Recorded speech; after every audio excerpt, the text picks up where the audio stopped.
Greetings everyone, welcome back to the Casual Wargamer. Today, a little bit behind everybody else, but that's cool. I'm going to start doing the look at the different factions as we've been previewed. I'm not going to go into huge depth because I think other channels who are better qualified to do so than I have done that over the last week or so. But I'm going to put some thoughts out.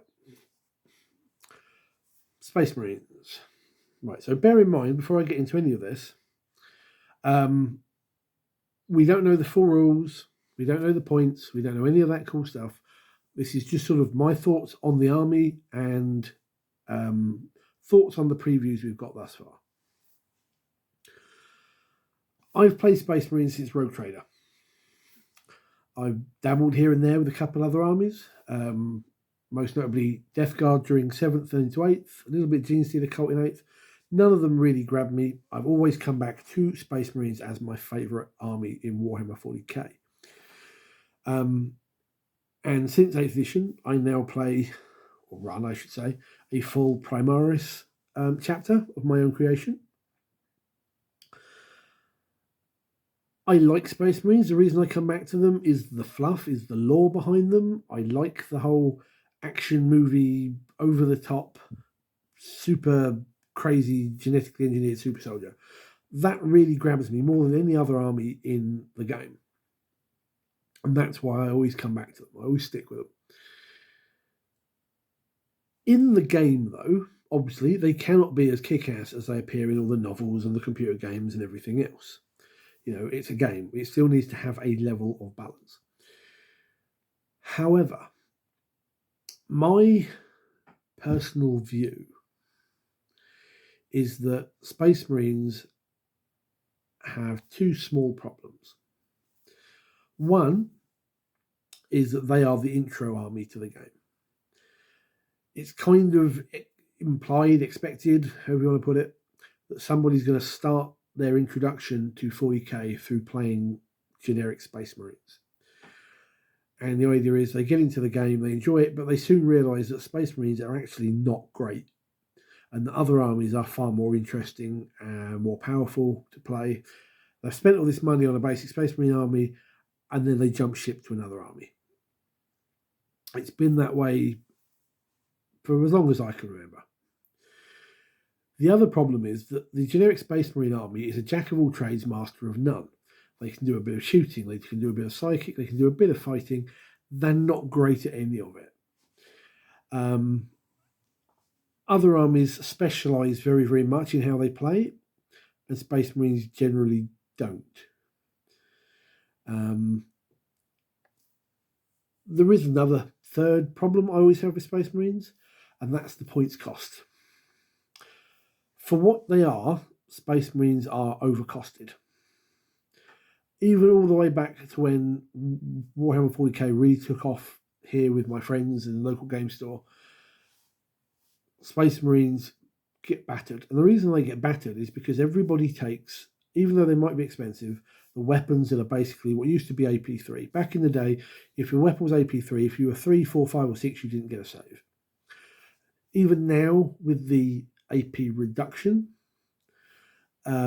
people still take high AP weapons. The idea being, if a Space Marine, or shall we say an NEQ, a Marine equivalent, of which half the game effectively is, they're not getting an armor save, and neither is anybody else they face. And the problem is that Marines are paying for a 3-up save, which they just generally don't get more often than not. And it's a pain. Marines need to be slightly cheaper. They need to be slightly better.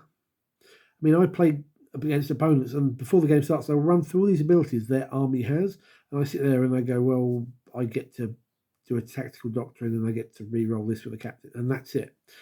There's no punch to a generic Space Marine army. And I'm hoping that 10th edition is changing that. Now, obviously, Space Marines are part of the Leviathan box set. We're getting a lot of information on the units that we're getting and how some of the rules work with regards to them. And so far, I'm kind of stuck in that middle ground. I like what I'm seeing so far. Based on what we know of 10th edition, I do like what I'm seeing. However, there are certain things that either took me a little while to get my head around or I am concerned with. One of the things that took me a little while to get my head around was, if you just give me while I scroll up for this, was the detachment rules, the Gladius Task Force detachment rules and its combat doctrines. So unlike how it used to be, where you start in Devastator, you move to Tactical, you move to Assault, and maybe you use a stratagem to pop back to one of these for a turn and carry on. You now choose, you can, once per game, you can choose one of these at the beginning of the command phase, I think it is, yeah. So you can do each one once. And the Devastator Doctrine, which is your heavy weapon one, now reads, this unit is eligible to shoot in a turn in which it advanced. And the first time I saw this, I sat there and I scratched my head and I went, well, what's that got to do with heavy weapons? That's what the Devastator Doctrine is all about. And it took me a few readings and watching a couple of other people's videos to see the point of this. Under 9th, pretty much, and I imagine this will stay the same in the new edition, people hide everything as much as they can behind ruins, behind line of sight blocking terrain. And so Devastator Doctrine never really got used unless you were playing something like Iron Hands, where it was really worth doing. Because you want to pop out, go daka daka daka, and blow a tank up, or get rid of something big and gribbly before it gets to do anything to you. But if you move out into the open and they don't, you tend to get killed before they do. It was never really worth it. Now you're getting the option of going at some point in the game. It doesn't have to be the first turn, but you can advance. You can charge up a unit with heavy weapons, whether that be Devastators or Eradicators or whatever. And you can, it's not just heavy weapons now, it's everything. But you've got the ability to get your big guns into position and still fire them at some point in the game when it's absolutely necessary. And it took me a little while to just click with that. The Tactical Doctrine, the unit is eligible to shoot and declare a charge in a turn in which it fell back. So it's basically the Ultramarines chapter tactics, give or take. And that's quite handy. That's quite good for Space Marines. And the Assault Doctrine is eligible to declare a charge in a turn in which it advanced. Gives you more of a, I can get up the table, I can get that advance, and I can get the charge in. And so for certain armies that really want to do that, that's fantastic. Probably more likely to be late game, but that's how Assault Doctrine is supposed to be. And it just shows you that Space Marines are going to have, and Space Marine players like myself are going to have to really adapt how we play. Now, then we've got the units, and we've seen a lot of units from all the stuff that's in the Leviathan box to a few new things, and a lot of it is quite interesting. I'm really pleased to see that Land Raiders are suddenly, if we look at the data sheet we've been given for them, I have it up here in front of me, they look really, really good. And I'm really hoping that 10th is going to be an edition where vehicles and especially transports become relevant again. Because in general, I found, not just among Space Marines, but very heavily with them, they're not worth the points. They're too expensive and they crumple far too easily. I mean, Land Raiders are a good, nearly 350 points, give or take. That's far too expensive. Far too expensive. And it depends, we haven't seen the points for these things. But depending on the points, suddenly they might become useful again. Just to be on the safe side, and the fact that we've now got Primaris Terminators, i.e. Terminators that could be used for Firstborn or Primaris armies. Terminator, I've ordered myself a Land Raider again in preparation for 10th. In the hopes that I'm actually going to have something worthwhile to field that can get my models up the table. I find Marines have trouble doing that. They haven't quite got the maneuverability to get where they need to go. So I'm hoping, from what we've seen here, that their transports, their Rhinos, the Land Raiders, the Impulsors are actually going to be worthwhile again. There are a couple of units that kind of make me go, One of them is the Librarian. We've seen a Librarian in Terminator armor. And what just makes me go, on that, and I know a few other people who kind of queried this as well. It seems like psychic abilities in 10th is very much going the way of Age of Sigmar, where it's an ability you use in your turn. It's not a psychic phase specifically. It's I have a psychic ranged attack, so that takes up my shooting. I have an ability that I can use in the movement phase, and it does this. There is a concern, I think, and it's not just myself, that 10th in general, there are certain armies that are going to suffer with like this. I'm deviating away from the Space Marines a sec, but likes of Grey Knights, Thousand Suns are going to struggle unless they have something really cool for this. But I found that Librarian, I definitely see some uses for it, but it felt really weak. I've never been a big fan of Librarians in Space Marine armies anyway. I generally find that the Space Marine disciplines, the Librarius disciplines, are absolutely naff. They just don't pack the punch that you need them to do, or it's something like Null Zone and it affects your own units' invulnerable saves when it should only affect the opponent's invulnerable saves.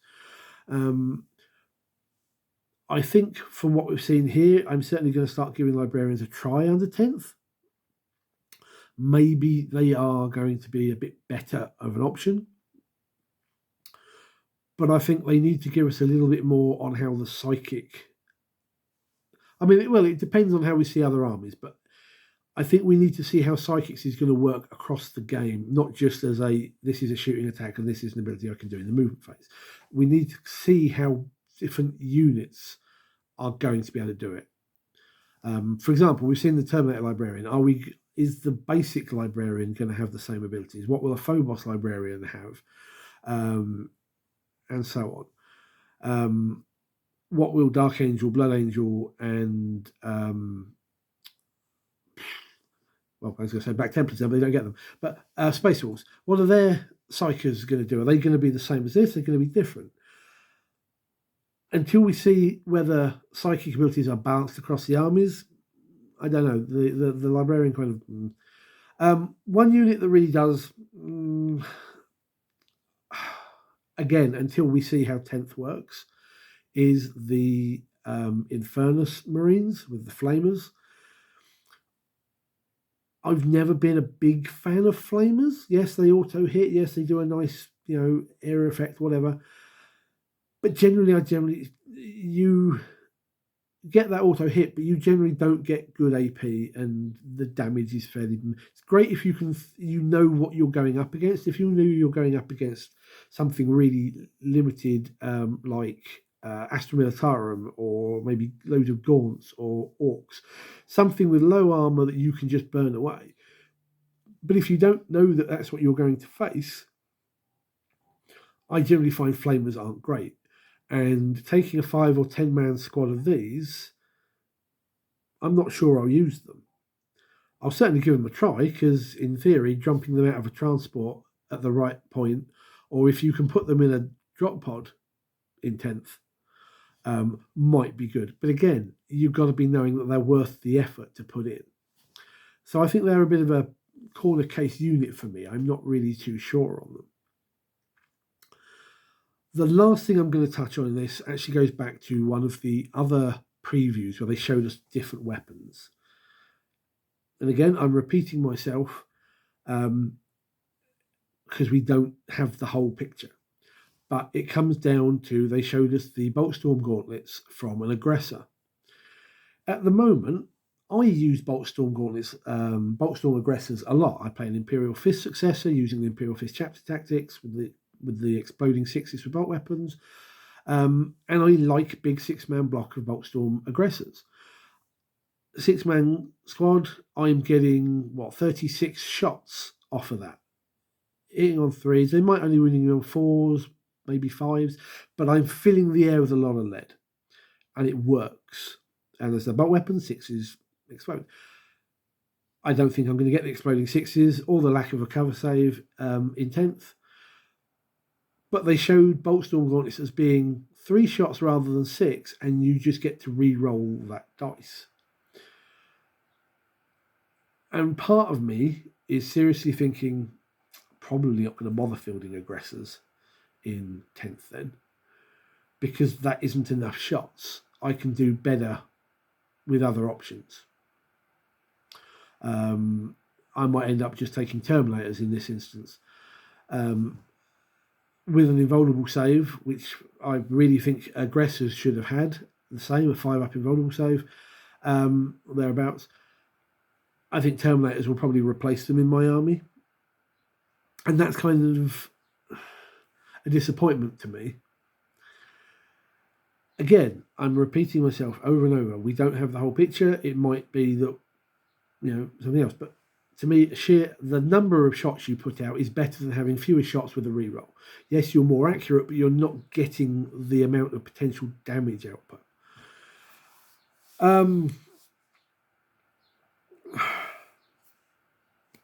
I'm hoping, see this little prayer to the Emperor here, that Space Marines are going to become viable again in 10th. Because at the moment, it seems if you pick a certain, like Iron Hands, they do really well. Imperial Fists don't do that great, unfortunately, because you basically have to ignore half of their chapter rules in order to make them work. You basically have to just field heavy weapons and try and score points through things like Codex Warfare as much as possible. Although they did change that recently. I want a Space Marine army that is viable against everybody, that isn't going to suffer because it has an expensive armor cost, and that people aren't going to go running around with AP4, AP3 weapons and just basically blowing us off the table, or the likes of Tyranids smashing us to pieces because we can't beat them as easily or as competently as we could do. The preview, I think, is very nice. We've had a lot of Space Marine previews, and I think they are very, very nice. And it certainly is they have been one of the things that have fueled the interest I've got in 10th. It's difficult to know what to say. Preview is good, but I'm not. I think some of the other previews we've seen have shown as being better than Marines. And I mean, I think a lot better. So I just have to hold out. Anyway, before I start rambling even more, thank you for watching. What are your thoughts? Do you agree, disagree? Pop comments down below. Give me a like and subscribe to the channel. And I will see you shortly in the next video. Till then, take care. Good gaming.